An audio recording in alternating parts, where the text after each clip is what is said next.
बिस्मिल्लाहिर्रहमानिर्रहीम। आज के लेक्चर में जो एग्रीकल्चरल इकोनॉमिक्स का लेक्चर है उसमें पढ़ेंगे हम theory of rents, different theories of rents. हमें पता है कि डिफरेंट थ्योरीज ऑफ रेंट जो है वो एग्जिस्ट करती है। उसमें सबसे पहले जो थ्योरी ऑफ रेंट है वो है रिकार्डियन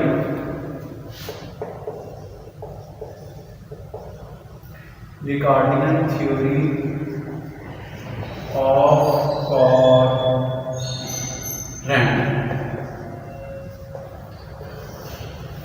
ये जो रिकार्डियन थे ये इसके पीछे हम थोड़ा सा पहले बैकग्राउंड कर लें। बैकग्राउंड क्या था कि ये 19th सेंचुरी की बात है। 19th सेंचुरी 19th सेंचुरी जो थी उसमें 1814 और 1816 में पॉलिटिकल डिबेट स्टार्ट हुई यूरोप में, इंग्लैंड में। जब प्राइसेस ऑफ कॉर्न जो है, प्राइसेस ऑफ कॉर्न जो प्राइसेस थी कॉर्न की वो बहुत ज़्यादा बढ़ गई। प्राइसेस ऑफ कॉर्न जो है बहुत ज़्यादा इंक्रीज हो गई, जिसकी वजह से वहाँ बहुत सारी प्रॉब्लम हुई। स्टारवेशन में लोग बहुत सारे जो है भूखे, जिनकी डेथ हो गई, जिसकी वजह से बहुत ज़्यादा डिबेट स्टार्ट हो गई। डिबेट क्या थी? जो डिबेट थी वो किस बात पे थी? वो ये थी, जब भी कभी प्राइस बढ़ती है इकोनॉमिक्स में, आपको पता है कि हम सबसे पहले स्टार्ट करते हैं what are the reason of increasing prices. Prices बढ़ने की वजूहात क्या हैं? तो इस पे बहुत सारे जो है वो जो इकोनॉमिस्ट थे उन्होंने जो है ये सोचना शुरू कर दिया कि जो कॉर्न की प्राइस है वो क्यों इंक्रीज हो रही है। इसी टाइम में एक इकोनॉमिस्ट थे David Ricardo.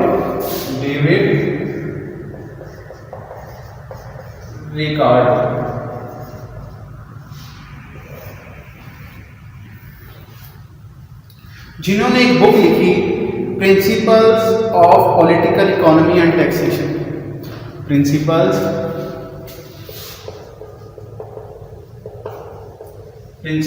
Of political economy and taxation, ये उन्होंने एक बुक लिखी।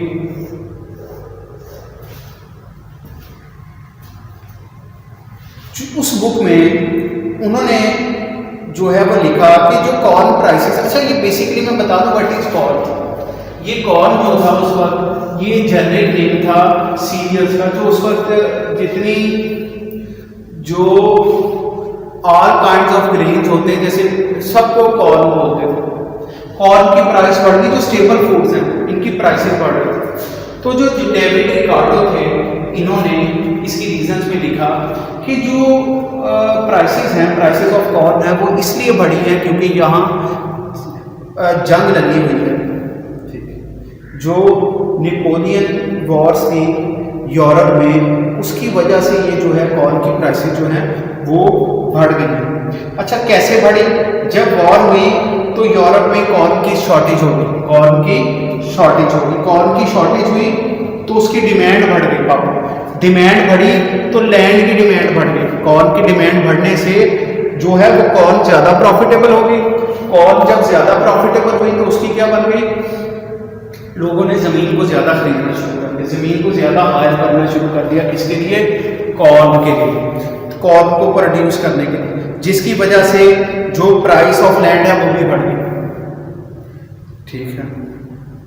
अच्छा, इसका क्या मतलब है? पहले कॉर्न की, अब रिकार्डो जो है उन्होंने क्या फरमाया? उन्होंने कहा कि प्राइसेस जो है कॉर्न की वो इसलिए बढ़ी कि शॉर्टेज थी। पहले प्राइस ऑफ कॉर्न बढ़ी, फिर रेंट बढ़ा, फिर जो है वो जमीन की प्राइस बढ़ गई। अच्छा, रेंट बढ़ गया, जबकि उससे पहले कहा जाता था कि पहले जो है वो प्राइसेस बढ़ती हैं, जमीन की प्राइस बढ़ती है, फिर जो है वो कॉर्न बढ़ता है, कॉर्न की प्राइसेस बढ़ती है। लेकिन रिकार्डो ने कहा कि जो आपकी कॉर्न प्राइस जो है वो पहले बढ़ी है और फिर उसको फॉलो किया है किसने? लैंड प्राइस ने, लैंड रेंट ने। अब मैं एक दफा दोबारा बताता, रिकार्डो ने कहा कि पहले कॉर्न की प्राइस बढ़ी जिसकी वजह से लैंड प्राइस बढ़ गई या लैंड का रेंट बढ़ गया, ये दोनों से रेंट बढ़ गया या प्राइस बढ़ गया। अब उसके मुताबिक, रिकार्डो के मुताबिक, अगर जो है प्राइस ऑफ कॉर्न डिक्रीज होगी तो इसका मतलब है लैंड की प्राइस की क्या हो जाएगी, डिक्रीज हो जाएगी।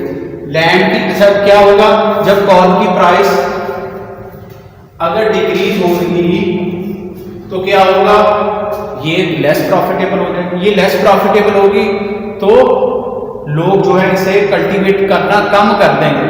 जब कम करेंगे तो लैंड की डिमांड जो है वो भी क्या होगी, डिमांड ऑफ लैंड जो है वो भी कम हो जाएगी।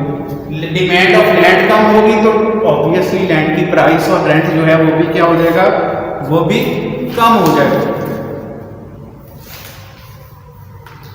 अब इसको अगर हम देखें तो क्या है, जो प्राइस ऑफ कॉर्न है वो इसलिए नहीं बढ़ती, according to Ricardo price of corn इसलिए नहीं बढ़ रही कि लोगों को, जो फार्मर्स हैं उन्हें रेंट ज्यादा पे करना पड़ रहा,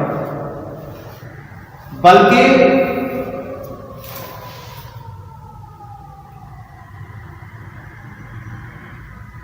रेंट इसलिए बढ़ रहा है कि प्राइस ऑफ कॉर्न ज्यादा, बल्कि रेंट इसलिए बढ़ रहा है कि प्राइस ऑफ कॉर्न ज्यादा। इसका मतलब पहले प्राइस बढ़ती है फिर रेंट बढ़ता है, ठीक है। अब हम इसको डिफाइन करते हैं कि according to Ricardo the rent is determined by price. अब इसको कैसे डिटरमिन करते हैं, इसको हम लिखते हैं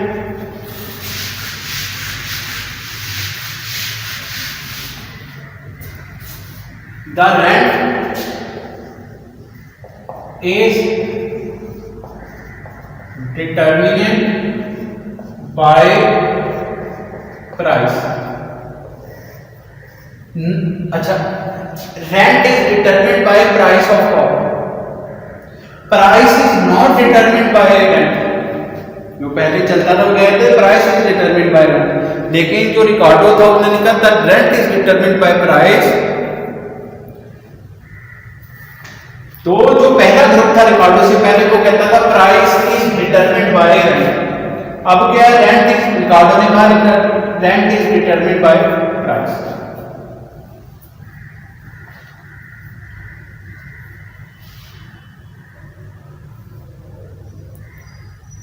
अच्छा, अब इसकी अजम्पशन पढ़ते हैं। ये था रिकार्डो की जो हम बेसिकली बताना चाहते हैं। अब इसकी अजम्पशन क्या थी, ऑब्वियसली इस थ्योरी की अजम्पशन क्या है, थ्योरी की assumption,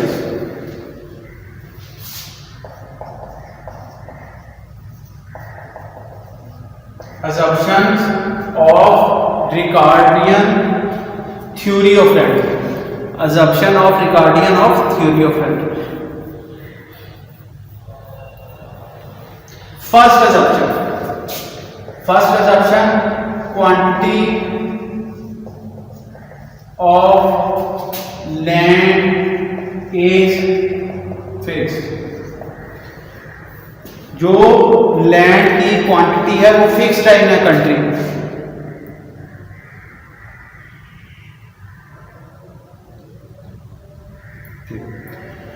quantity of land is fixed in country and there is only one use of land, there is only one use of land, there is only one use of land, that is to produce the corn, that is to produce the corn। एक ही काम है land का, वो क्या है, वो है corn को प्रोड्यूस करना।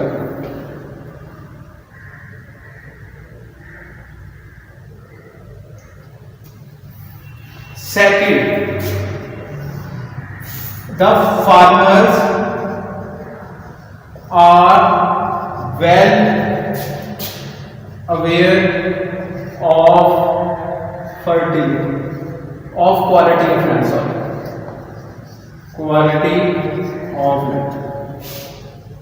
क्या है कि जो फार्मर है उन्हें पूरी इंफॉर्मेशन है लैंड की क्वालिटी की, लैंड की क्वालिटी क्या होती है that, we can say that it is fertility, fertility. Land की क्वालिटी का पूरी इंफॉर्मेशन है, जो लैंड की फर्टिलिटी के बारे में उन्हें पूरी इंफॉर्मेशन है। उन्हें ये पता है कि कौन सी लैंड्स हैं, उन्हें पता है कि कौन सी लैंड्स हैं जो ज्यादा फर्टाइल है, कौन सी लैंड है जो कम फर्टाइल है, कौन सी लैंड है जिनकी क्वालिटी बेहतर है। और ऑब्वियसली लैंड की क्वालिटी जो है वो डिटरमिन होती है बाय इट्स फर्टिलिटी, उनको आइडिया है।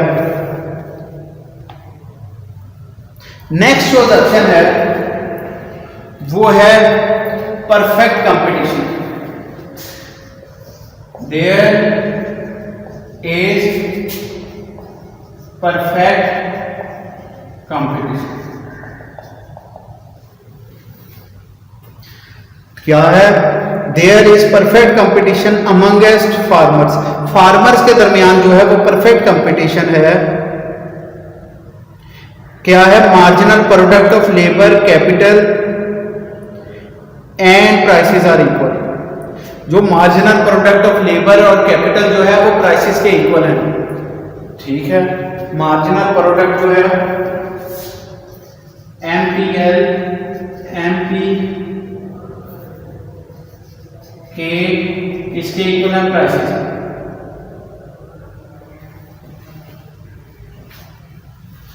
Perfect competition, that is the condition of perfect competition.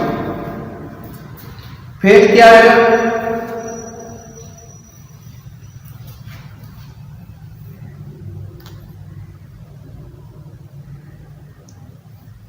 The qualities of land are inherent and indestructible। इसे मैं लिखता हूं,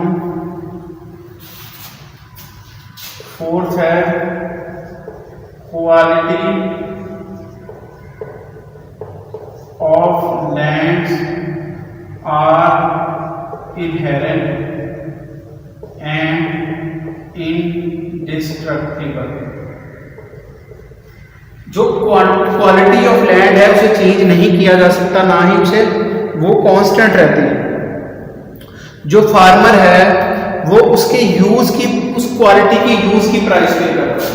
इसी ऑप्शन में है फार्मर जो है वो क्या पे करता है। एक आपको ये जो ये जो लैंड थ्योरी है ये कहती है कि दो लैंड की क्वालिटी एक जैसी है, उनकी जो रेंट होगा वो भी एक जैसा होगा। जो उनकी क्वालिटी जो है वो अगर एक जैसी दो लैंड है, फॉर एग्जांपल एक लैंड है A और दूसरी लैंड है B, अगर उनकी क्वालिटी में फर्क नहीं है तो उन दोनों का रेंट सेम होगा। अगर उनकी क्वालिटी सेम है तो उनका रेंट क्या होगा? सेम होगा। अगर जमीन A जो है उसकी क्वालिटी बेहतर है और लैंड B की क्वालिटी जो है वो कम है तो A का रेंट ज्यादा होगा और B का रेंट क्या होगा? कम होगा। ये है रिकार्डियल थ्योरी। तो ये क्या कहता है? इसकी रिजल्शन है क्वालिटी ऑफ लैंड जो है वो इनहेरेंट है एंड इनडिस्ट्रक्टिबल है। तो फार्मर जो है वो क्या पे करते हैं? Prices of use of that quality, pay price of use of quality, quality के मुताबिक पे करते हैं लैंड की प्राइस।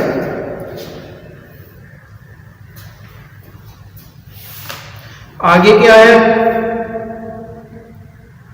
इसमें law of diminishing returns of production होता है। लॉ ऑफ डिमिनिशिंग रिटर्न, ये क्या है? लॉ ऑफ डिमिनिशिंग रिटर्न जो है वो अप्लाई होता है प्रोडक्शन पे। क्या है कि अगर एक जो है आपका इनपुट्स कांस्टेंट है, दूसरे इनपुट को बढ़ाते जाएंगे तो एक टाइम आएगा जब प्रोडक्शन जो है वो डिक्रीज होना शुरू हो जाएगा, प्रोडक्शन कम होना शुरू हो जाएगा। अच्छा, अब छठी एजम्पशन जो है वो इंपॉर्टेंट एजम्पशन है। छठी जो है वो क्या है? वो एक इंपॉर्टेंट एजम्पशन है। वो कहती है कि अकॉर्डिंग टू रिकार्डो जो एक लैंड है जो सिर्फ अपनी कॉस्ट को फुलफिल करती है उसे मार्जिनल लैंड कहते हैं। The land that just fulfil और कवर इट्स कॉस्ट।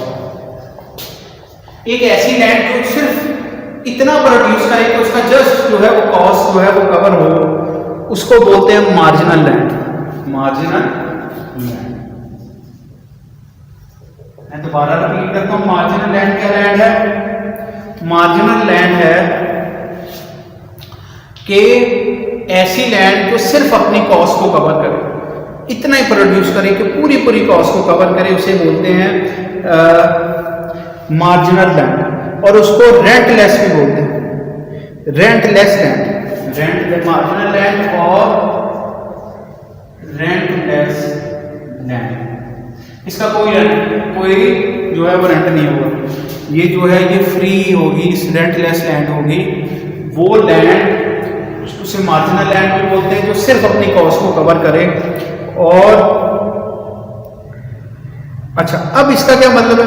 अब जो रेंटलेस लैंड है, इससे बेहतर क्वालिटी की कोई भी लैंड होगी, थोड़ी सी, जितनी ज्यादा क्वालिटी इस लैंड के मुकाबले में उस लैंड की बढ़ती जाएगी, उसका रेंट बढ़ता जाएगा।